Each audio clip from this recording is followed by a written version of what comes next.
ఆ తర్వాత దానికి సంబంధించినటువంటి ఐసోలేషన్ వెళ్ళిపోవడం చేయాల్సిన అవసరం ఉంది. ఈ చేయని కారణంగా అతని ప్రాణాలు కోల్పోతున్నారు, వ్యక్తి ప్రాణాలు కోల్పోతున్నారు. ఆ కుటుంబ సభ్యులకు కూడా లేకపోతే ఇతర వ్యక్తులకు కూడా కోవిడ్ ప్రమాదకరంగా వ్యాపించేటువంటి పరిస్థితి ఈరోజు తెలంగాణలో కనిపిస్తూ ఉంది. కాబట్టి వెంటనే ప్రయత్నం చేయాల్సిన అవసరం ఉంది. ఏమాత్రం అజాగ్రత్తగా ఉండకూడదు. అదేవిధంగా చాలామంది మాస్కులు ధరించే విషయంలో నిర్లక్ష్యంగా వ్యవహరిస్తూ ఉన్నారు. ఈరోజు ప్రధానంగా కోవిడ్ పేషెంట్లను ముట్టుకున్నా కూడా నష్టం లేదు, కానీ మాస్క్ ధరించకపోతే ఎదుటి వ్యక్తి కానీ కోవిడ్ వచ్చినటువంటి వారు కానీ మాస్క్ ధరించకపోతే చాలా ప్రమాదకరము. వెంటనే వ్యాధి సోకేటువంటి అవకాశం ఉంటుంది. కాబట్టి మాస్క్ విషయంలో ఏమాత్రం జాగ్రత్త చేయకూడదు. అదేవిధంగా శానిటేషన్ కానీ శానిటైజర్ కానీ లేక సోషల్ డిస్టెన్స్ కానీ విధిగా ఉండాల్సినటువంటి అవసరం ఉందని చెప్పి నేను ఈ సందర్భంగా మనవి చేస్తాను. ఒకేసారిగా ఈ యొక్క రెమ్డెసివిర్కు డిమాండ్ పెరిగింది, ఒకేసారిగా వ్యాక్సినేషన్కు డిమాండ్ పెరిగింది, ఒకేసారిగా ఆక్సిజన్ కూడా డిమాండ్ పెరిగింది, ఒకేసారిగా బెడ్స్ కూడా ఇన్పేషెంట్స్ కూడా విపరీతంగా పెరగడంతో ఈరోజు మరి వైద్య అధికారుల మీద ఆసుపత్రుల మీద తీవ్రమైనటువంటి ఒత్తిడి ఏర్పడింది. దీన్ని అధిగమించడం కోసం రాష్ట్ర కేంద్ర ప్రభుత్వాలు అన్ని రకాలుగా చర్యలు తీసుకుంటున్నారు. అందులో భాగంగానే గాంధీ హాస్పిటల్కి సంబంధించినటువంటి ఇతర జనరల్ పేషెంట్ సంబంధించినటువంటి ట్రీట్మెంట్ అంతా కూడా ఆపేసి హాస్పిటల్ ఈరోజు కోవిడ్ హాస్పిటల్గా కన్వర్ట్ చేయడం జరిగింది. అదేవిధంగా మరి ఆక్సిజన్ కొరత తగ్గించడం కోసం, అదేవిధంగా రెమ్డెసివిర్ మెడిసిన్ సంబంధించినటువంటి కొరత తగ్గించడం కోసం యుద్ధ ప్రాతిపదిక మీద కేంద్ర ప్రభుత్వము 24 గంటలు 3 షిఫ్టులు ఆక్సిజన్ తయారు చేసే విషయంలో కావచ్చు, లేక వ్యాక్సినేషన్ తయారు చేసే విషయంలో కావచ్చు, మెడిసిన్ అయినటువంటి రెమ్డెసివిర్ ఇంజక్షన్ కూడా ఉత్పత్తి చేసే విషయంలో కావచ్చు పూర్తి స్థాయిలో ఉత్పత్తులు ప్రారంభించాయి. ఇప్పటికే కొంత ఒత్తిడి తగ్గింది. వచ్చే 2-3 రోజులలో పూర్తి స్థాయిలో ఈ యొక్క కొరత తగ్గించేటువంటి ప్రయత్నము ప్రధానమంత్రి నరేంద్ర మోడీ గారు ఎప్పటికప్పుడు ముఖ్యమంత్రులతో, అధికారులతో, వైద్య శాఖ అధికారులతో, ఈ యొక్క ఉత్పత్తులు తయారు చేసేటువంటి పారిశ్రామికవేత్తలతో, ఫార్మా కంపెనీల అధినేతలతో ఎప్పటికప్పుడు మానిటరింగ్ యుద్ధ ప్రాతిపదికన చేస్తా ఉన్నాం, మానిటరింగ్ చేస్తా ఉన్నాం. కాబట్టి అది వచ్చేటువంటి 2-3 రోజుల్లో పూర్తి స్థాయిలో అది రెమ్డెసివిర్ కావచ్చు, ఆక్సిజన్ కావచ్చు, వ్యాక్సినేషన్ కావచ్చు కొరత తగ్గుముఖం పట్టే అవకాశం ఉంది. అదేవిధంగా మరి మే 1వ తేదీ నుంచి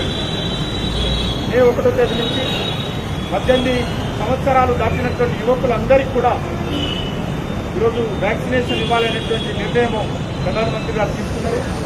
అది ఇప్పటికే రాష్ట్ర ప్రభుత్వాలతో, ముఖ్యమంత్రులతో ప్రధానమంత్రి నేరుగా మాట్లాడి దానికి సంబంధించినటువంటి అన్ని రకాల ఏర్పాట్లు కూడా చేయబోతున్నారు. కాబట్టి ఆ యువకులందరూ కూడా వెంటనే ఆన్లైన్ ద్వారా రిజిస్ట్రేషన్ చేసుకొని, లేకపోతే ఒకేసారి హాస్పిటల్స్లలో వ్యాక్సినేషన్ ఇచ్చేటువంటి కేంద్రాలలో తొక్కిసలాట జరిగి క్యూలు ఉండకుండా ఉండే దృక్పథంతో ఆన్లైన్ ద్వారా రిజిస్ట్రేషన్ చేసుకోవాలని రిక్వెస్ట్ చేయడం జరుగుతూ ఉంది. కాబట్టి యువకులందరూ కూడా 18 సంవత్సరాలు దాటినటువంటి వాళ్ళు వెంటనే తమ అవకాశం ఉన్నటువంటి ప్రాంతాలకు అది ఆన్లైన్ ద్వారా రిజిస్ట్రేషన్ చేసుకోవాల్సిందిగా కోరుతా ఉన్నాం. అదే కాకుండా ఇక్కడ మన గాంధీ హాస్పిటల్లో కేంద్ర ప్రభుత్వం ఆక్సిజన్ కొరతను అధిగమించడం కోసము మరి గాలి ద్వారా ఆక్సిజన్ తయారు చేసేటువంటి సెంటర్స్ కూడా ఏర్పాటు చేశాము. 2-3 రోజులలో అవి కూడా ఉత్పత్తి అయ్యేటువంటి అవకాశం ఉంటుంది. 2 యూనిట్స్ ఏర్పాటు చేశాము. ఆ 2 యూనిట్స్ కూడా per minute, each unit per minute 1000 లీటర్ల ఆక్సిజన్ గాలి ద్వారా తయారు చేసేటువంటి ఎక్విప్మెంట్స్ వచ్చాయి. ఇన్స్టాలేషన్ అవుతుంది. కేంద్ర ప్రభుత్వం ఇక్కడ గాంధీ హాస్పిటల్ పంపించడం జరిగింది. ఈ 2 యూనిట్స్ కూడా ఇన్స్టాలేషన్ అవుతూ ఉన్నాయి. ఎవ్రీ మినిట్ 1000 లీటర్స్ యొక్క ఆక్సిజన్ ఒక్కొక్క మిషన్ తయారు చేసిన ఆ రకంగా ఈ 2 మిషన్ల ద్వారా ప్రతి నిమిషానికి 2000 లీటర్ల ఆక్సిజన్ తయారు చేసేటువంటి గాలి ద్వారా తయారు చేసేటువంటి మిషన్లు ఇక్కడ ఏర్పాటు చేయడం జరిగింది. కాబట్టి అది కూడా వచ్చే వారంలో అందుబాటులోకి రానున్నది. అదేవిధంగా ఏదైతే ఆక్సిజన్ తయారు చేసేటువంటి కంపెనీలు ఉన్నాయో ఆ కంపెనీలు కూడా ఇక్కడ వాళ్ళ మనిషి ఉంటాడు. ఇక్కడైతే ఆక్సిజన్ నింపేటువంటి మరి సెంటర్ అవుతున్నదో ఏమాత్రం కొరత 25% అయిపోగానే అక్కడికి కంపెనీల నుంచి ఆక్సిజన్ తీసుకొచ్చి ఆ యొక్క సిలిండర్లు నింపేటువంటి కార్యక్రమం కొనసాగుతూ ఉంది. ఆ దిశలో అన్ని రకాల చర్యలు తీసుకోవడం జరుగుతూ ఉంది. మన యొక్క రాష్ట్రానికి సుమారు కర్ణాటక రాష్ట్రం నుంచి 3 కంపెనీల నుంచి, ఒరిస్సా నుంచి 4 కంపెనీల నుంచి, తమిళనాడు నుంచి 2 కంపెనీల నుంచి, తెలంగాణలో 2 కంపెనీల ద్వారా, ఎంఎస్ఎంఈ కంపెనీల ద్వారా టోటల్ 12 ఆక్సిజన్ తయారు చేసేటువంటి పరిశ్రమలు ఏవైతున్నాయో వాటి నుంచి సుమారు 360 మెట్రిక్ టన్స్ ఆక్సిజన్ తెలంగాణ రాష్ట్రానికి కేంద్ర ప్రభుత్వం కేటాయించిందని చెప్పి ఈ సందర్భంగా మనయోస్తాము. ఇది కూడా మరి ఈ యొక్క ఆక్సిజన్ కొరత లేకుండా తీర్చేటువంటి ప్రయత్నం. ఈ యొక్క గాలి ద్వారా, ఎయిర్ ద్వారా ఆక్సిజన్ తయారు చేసేటువంటి మిషనరీ ఏదైతున్నదో గాంధీ హాస్పిటల్కే కాకుండా మరొక కరీంనగర్, వరంగల్ కేంద్రాలు, మరో 2 కేంద్రాలకు కూడా తెలంగాణకు కేంద్ర ప్రభుత్వము ఆ ఎక్విప్మెంట్స్ పంపించిందని చెప్పి ఈ సందర్భంగా పనిచేస్తాము.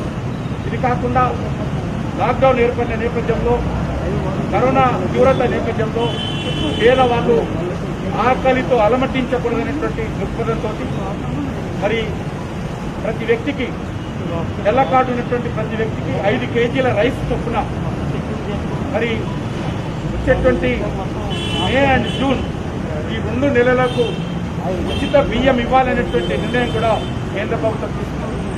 ఇప్పటికే రాష్ట్రం ఏదైతే ఇస్తా ఉందో అది 3 రూపాయల కేజీ చొప్పున కేంద్ర ప్రభుత్వం రాష్ట్రానికి రొటీన్గా రేషన్ కార్డుల పైన బియ్యం పంపిస్తూ ఉన్నది.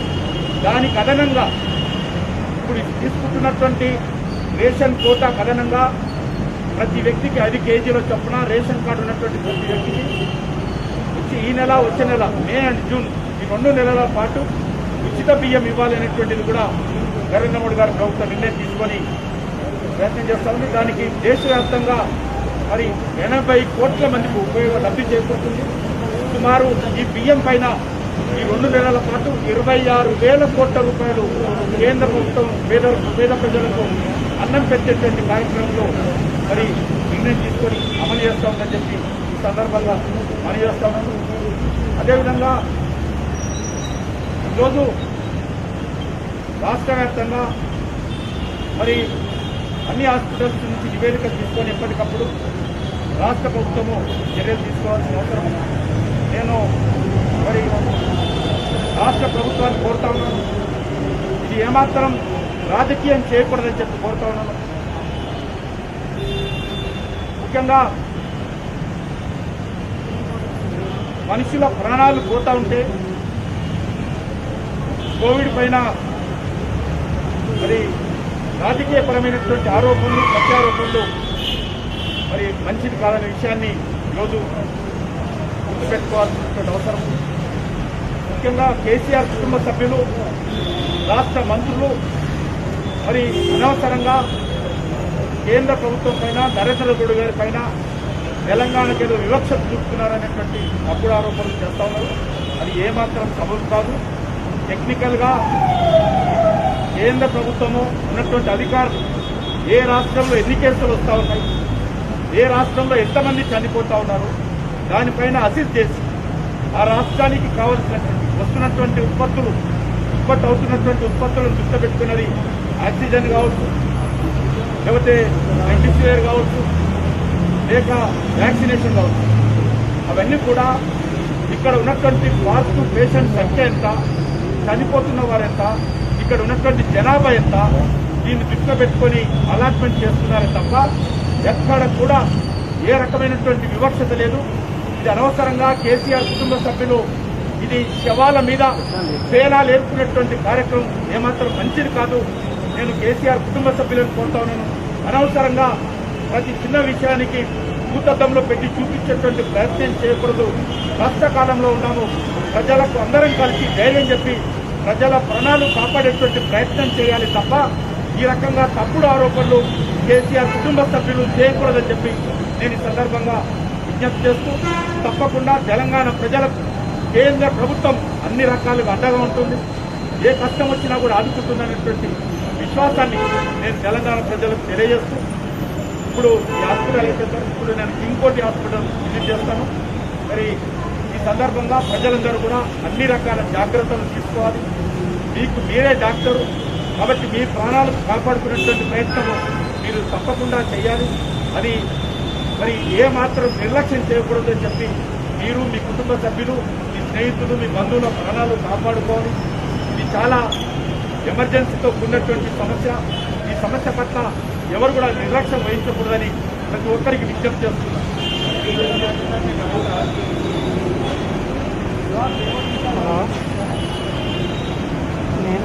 ఇప్పటి వరకు లాక్డౌన్ విషయంలో కానీ లేక కర్ఫ్యూ విషయంలో కానీ దాన్ని కూడా రాష్ట్ర ప్రభుత్వాలకే అధికారాలను బదిలీ చేశాము. ఎందుకంటే మనకు కొన్ని రాష్ట్రాలలో, చాలా రాష్ట్రాలలో కరోనా తీవ్రత చాలా తక్కువగా ఉంది. సుమారు 10 రాష్ట్రాలలోనే కరోనా తీవ్రత చాలా ఎక్కువగా ఉంది. కాబట్టి మరి కేంద్ర ప్రభుత్వం మొత్తం అన్ని రాష్ట్రాల్లో పెట్టాలంటే కరోనా లేని ప్రాంతాల్లో ఇబ్బంది వస్తుంది. కాబట్టి ఇది రాష్ట్ర ప్రభుత్వాలకే డిజాస్టర్ మేనేజ్మెంట్ చట్టం కింద రాష్ట్ర ప్రభుత్వాలకు అధికారాలు బదిలీ చేస్తాము.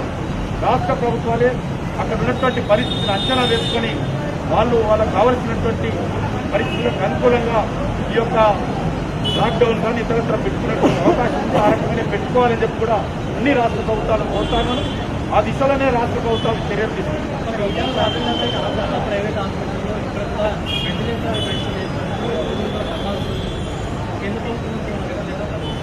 ఇప్పటికే రాష్ట్ర ప్రభుత్వం దగ్గర ఉన్నటువంటి వెంటిలేటర్స్ ఖాళీలు ఉన్నాయి.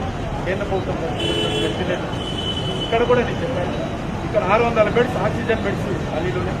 కాబట్టి తప్పకుండా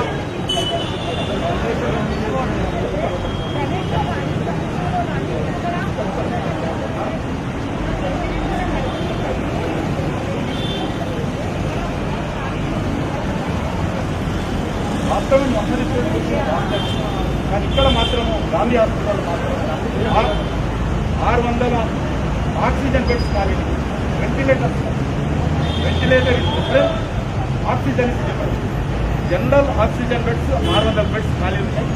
ఎప్పటికప్పుడు వాళ్ళు ప్రతిరోజు కమిటీ వేస్తున్నారు కదా, వాళ్ళు సమీక్ష చేస్తారు. కొద్దిగా న్యాయమైనటువంటి పేషెంట్లను వెంటిలేటర్ ఆక్సిజన్ ఇచ్చి జనరల్ బెడ్స్ షిఫ్ట్ చేసేటువంటి కార్యక్రమం చేస్తున్నారు.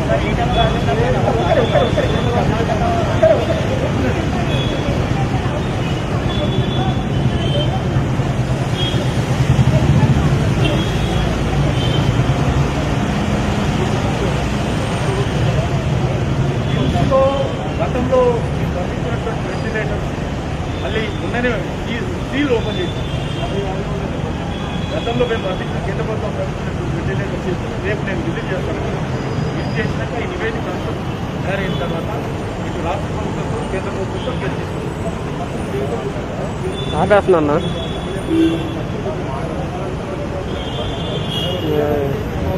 అడుగుతున్నారు, ప్రశ్నలు అడుగుతున్నారు. ఓకే సరే సరే.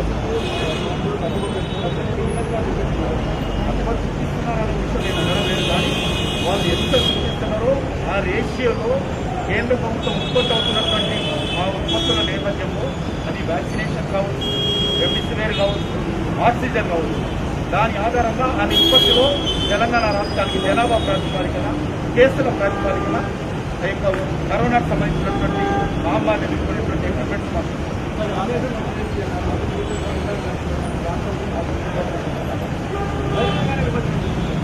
అది చాలా తప్పది.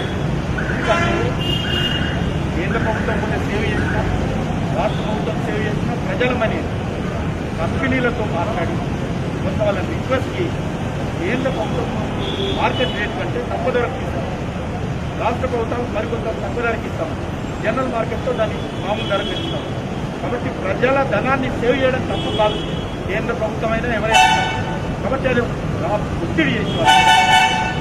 ఈ యొక్క వ్యాక్సినేషన్ తయారు చేసేటువంటి కంపెనీల మీద ఒత్తిడి చేసి వాళ్ళ రిక్వెస్ట్ చేసి కేంద్ర ప్రభుత్వం కొంత మేరకు ధర తప్పదు, కేంద్ర ప్రభుత్వం నిర్ణయించిన ధర ఆ కంపెనీలతో రిక్వెస్ట్ చేసి వాళ్ళకి ఎంత కాస్ట్ అవుతా ఉంది, ఆ కాస్ట్లో వాళ్ళకి ఎంత లాభం ఉండాలి, ఎంత లాభం ఉంటుంది, కేంద్ర ప్రభుత్వానికి ఇస్తున్నటువంటి వ్యాక్సినేషన్ మీద వాళ్ళు లాస్లో ఇస్తున్నారు, కంపెనీల వాళ్ళు లాస్లో ఇస్తున్నారు. అయినప్పటికీ కూడా రిక్వెస్ట్ చేసి అది కొంత అప్రిషియేట్ చేయాలి. ఎందుకంటే ప్రజాజనాన్ని సేవ్ చేసేటువంటి ప్రయత్నంలో భాగమే తప్ప ఇది వివక్షత కాదు. ఈ కష్టకాలంలో మరి వ్యాక్సినేషన్ 10 మందికి ఉపయోగపడేటువంటి వ్యాక్సినేషన్ కొనడం దగ్గర 20 మందికి ఉపయోగపడాలనే దృక్పథంతో కేంద్ర ప్రభుత్వం కొంత డబ్బులు సేవ్ చేసి ఎక్కువ మందికి వ్యాక్సినేషన్ అందించింది. అందుకే ఈరోజు 136 కోట్ల మంది జనాభా ఉన్నారు. అందులో ఈసారి 18 సంవత్సరాల పైబడినటువంటి వాళ్ళందరికీ ఇవ్వబోతూ ఉన్నారు. కాబట్టి ఇదంతా కూడా మన జనాభాలో దృష్టి పెట్టుకుని ప్రపంచంలో సుమారు అభివృద్ధి చెందినటువంటి ఒక 30 దేశాల జనాభా ఎంత ఉందో మన ఒక్క దేశం జనాభా ఉంది.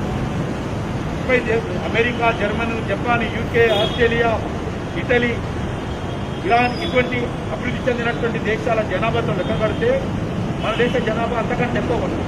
కాబట్టి మన జనాభాను దృష్టిలో పెట్టుకుని మన జనాభాలో ఇన్ఫ్రాస్ట్రక్చర్, వైద్యానికి సంబంధించినటువంటి సౌకర్యాలు తక్కువగా ఉన్నటువంటి నేపథ్యంలో ఈరోజు మరి అందరికీ మెడిసిన్ ఏకకాలంలో అందించడంలో కష్టం. కాబట్టి అనేక రకాల చర్యలు, అందులో భాగంగానే కేంద్ర ప్రభుత్వం ఆయా కంపెనీలతో మాట్లాడి తక్కువ రేట్ అంటే కొంత సబ్సిడీ కంపెనీలే భరించే విధంగా ఆ రేట్లో కొంత తీసుకొని ప్రజలకు అందిస్తుంది తప్ప కేంద్ర ప్రభుత్వం తీసుకొని ఎవరికి వేరే వాళ్ళకి ప్రజలకే ఇస్తుంది. 150 రూపాయలకు తీసుకున్నా కూడా ఆ మెడిసిన్ ప్రజలకే ఎక్కువ మందికి అందించేటువంటి ప్రయత్నంలో కొంత డబ్బు సేవ్ చేస్తున్నారు. కాబట్టి ప్రజలందరూ అర్థం చేస్తున్నారు.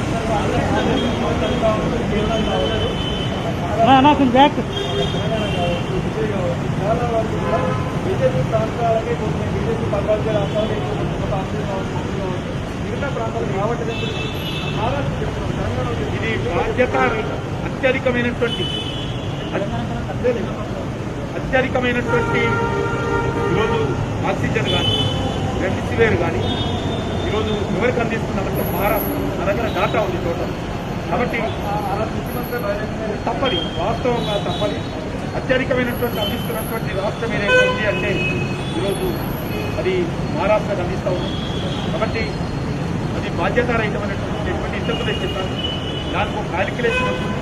ఆ క్యాలిక్యులేషన్ ప్రకారము జనాభా ఎంత ఉన్నారు, జనాభా కాకుండా పాజిటివ్ కేసులు ఎన్ని ఉన్నారు, చనిపోతున్న వారు ఉన్నారు, ఈ మూడును ఆధారంగా చేసుకొని వస్తున్నటువంటి ఉత్పత్తులను ఆయా ప్రాంతాలకు సమానంగా నిష్పత్తి ద్వారా పంపిణీ చేస్తున్నారు తప్ప ఏ రకమైనటువంటి వివక్ష తెలియదు. ఎందుకంటే అందరి ప్రాణాలు కేంద్ర ప్రభుత్వం దృష్టిలో ఒకటే. అది బీజేపీ ప్రభుత్వం ఇంకో ప్రభుత్వాన్ని ఎక్కడ చూడరు. కాబట్టి మనుషులుగానే చూస్తాం తప్ప మనుషులు పార్టీల పాలన రాష్ట్రాలుగా చూసేటువంటి పరిస్థితి కేంద్ర ప్రభుత్వం లేదు. ఆ రకంగా ఆరోపణలు చేయడము చాలా దురదృష్టకరము. ఆ రకమైనటువంటి ఆరోపణలు చేయడం, శవాల మీద బేలాలు ఏర్పడడం మంచిది కాదని కోరుతాం.